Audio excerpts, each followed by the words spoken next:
રાજકોટના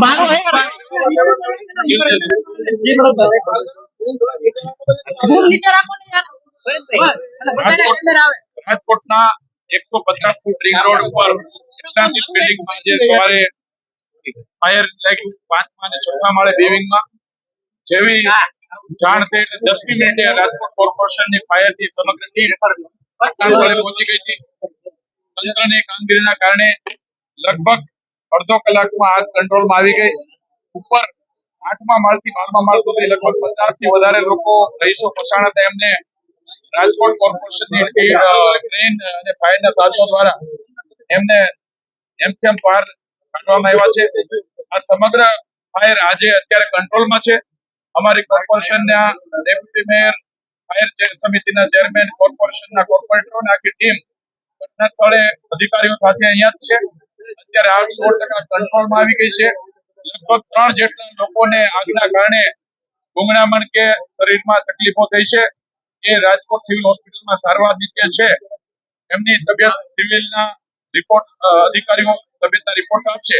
પરંતુ અત્યારે ઘટના સ્થળે આગ પણ કંટ્રોલમાં આવી ગઈ છે અને એક પણ વ્યક્તિ અત્યારે અંદર કોઈ ફસાણા હોય એવી ઘટના નથી. એટલે સંપૂર્ણપણે રાજકોટ કોર્પોરેશનની ટીમ અને જિલ્લા વહીવટી તંત્રએ એને સારી રીતે હેન્ડલ કરી અને ખૂબ ગણતરીની મિનિટોમાં આગને કંટ્રોલ કરી અને મોટી જાનહાનિ બચી ગઈ છે અને ખૂબ સારી રીતે કામગીરી ચાલી રહી છે. એટલે કોઈ ચિંતા કરવાની જરૂર નથી. બધાએ શાંતિ રાખવા માટેની હું વિનંતી કરું છું.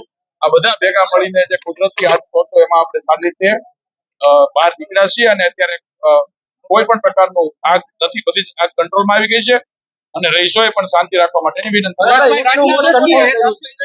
મેં કીધું એમ કે આગના કારણો હવે તંત્ર તપાસ કરે ત્યારે જાણવા મળશે. પરંતુ રેસ્ક્યુ નું કામ પૂર્ણ થાય છે અને લગભગ 3 જેટલા લોકોને આગના નાની મોટી પ્રોબ્લેમો થયા છે. એમાં 2 ફાયરના જવાનો છે અને અન્ય લોકો છે. એને સિવિલમાં સારવાર ચાલે છે. હજુ તપાસ કરવા સુધી નથી પહોંચ્યા કારણ કે અમારા માટે પહેલું કામ રેસ્ક્યુ નું હતું અને કંટ્રોલ કરવાનો હતો. હવે તેના કારણે તપાસ થશે. દુઃખદ બનાવ છે અને આવો બનાવ ન બનવો જોઈએ. અને આપ જોવો છો એમ બધા સ્ટાફ ને બધા કમિશનર અને બધા આગેવાનો પણ આવી ગયા છે. જે કઈ બનાવ બન્યો છે એની હમણાં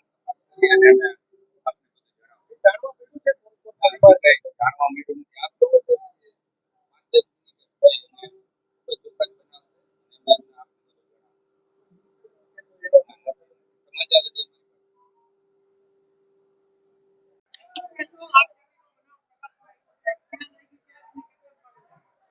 આજે જયારે મને 10 વાગ્યાની આસપાસ ફોન આવ્યો, હું ઘરે જતો અને મને આપણા કાર્યકર્તા રહીએ છીએ એનો ફોન આવી ગયો કે સુંદર 6મા માળે આગ લાગી છે.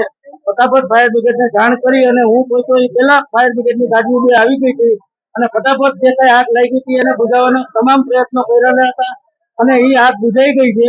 અને એના માટે ત્યાંથી જે લોકોને આપણે રેસ્ક્યુ કરવાના એના માટે પણ મોટી ગાડી મંગાવી અને મોટી ગાડી આવી ગઈ છે અને અત્યારે રેસ્ક્યુનું કામ ચાલુ છે. અત્યારે 4 થી 5 પરિવાર ત્યાં ઉપર છે અને રેસ્ક્યુનું કામ ચાલુ છે અને એ લોકોને સહી સલામત આપણે નીચે ઉતારી ના. હજી કોઈ એવા મેસેજ નથી કે કોઈ જાનહાની થઈ હોય. 25 થી 30 લોકો હશે. જીતેન્દ્રભાઈ બેનાણી.